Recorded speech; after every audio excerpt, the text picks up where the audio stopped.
We can start with one of the commentaries as I screen share. On 2 Corinthians 4:4, I love this. Buried in one of these commentaries, says St. Augustine, blindness of heart, says St. Augustine, is both a sin and a punishment of sin and a cause of sin. Blindness of heart is both a sin and a punishment of sin and a cause of sin. A sin, an effect, meaning a punishment, and a cause, blindness of heart. But what is this referring to? This is referring to 2 Corinthians, which I think ties in very well with 1 Samuel. And even if our gospel is veiled, it is veiled to those who are perishing.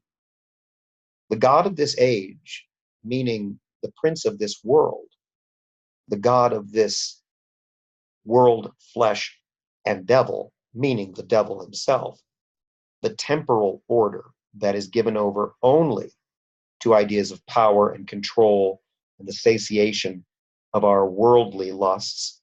The God of this age, you could almost say the spirit of the age, the zeitgeist.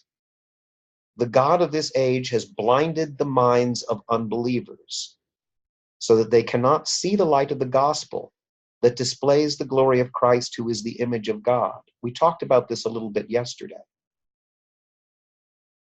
And blindness, again, looking back at what St. Augustine said, blindness of heart is a sin and a punishment of sin and a cause of sin. This is a kind of mystery, but we see it all over the Bible and we see it all over the world.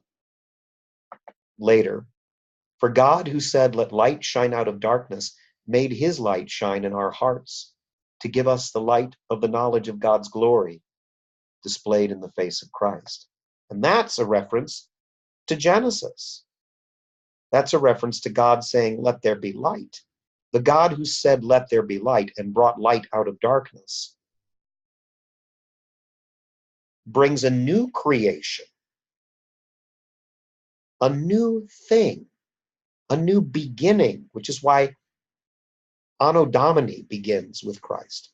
It is a new order, a breaking through, a new light, like the created light in Genesis. And this new light is connected to the illumination of the gospel and the shining face of Christ, as opposed to the darkness.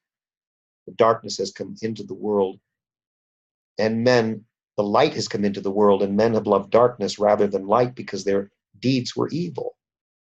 This stubbornness is both a cause and an effect and a thing itself. We see this with Saul in this shocking scene from 1 Samuel where Saul decides to kill all the priests, and no one will do it because they're afraid of God. Doeg the Edomite does it because Doeg the Edomite, he's not a Jew.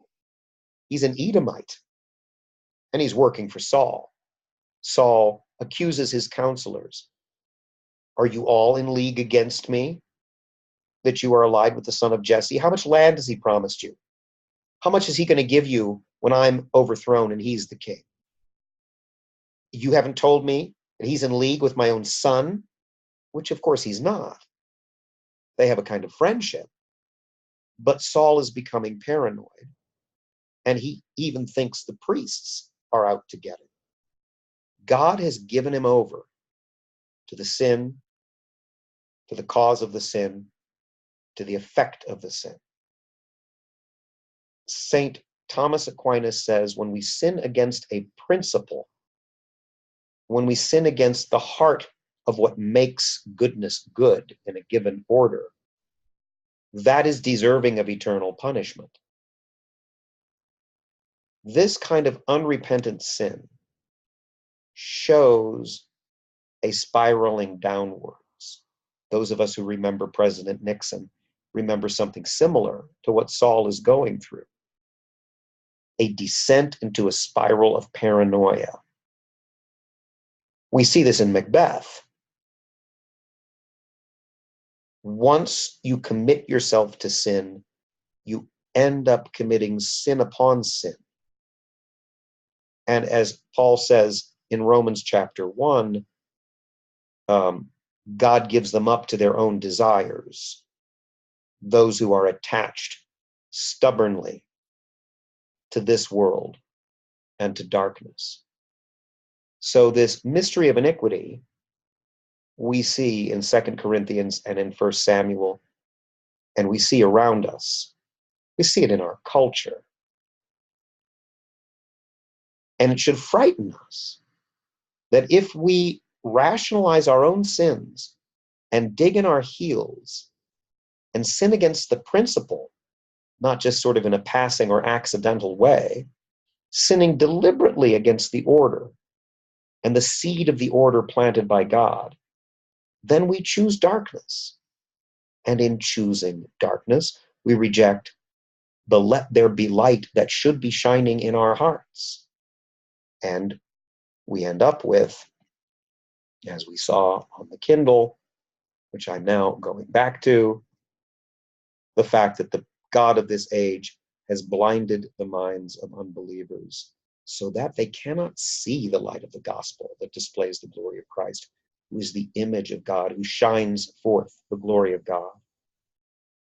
We come to a point where we cannot even recognize what is good and see what is there before our eyes.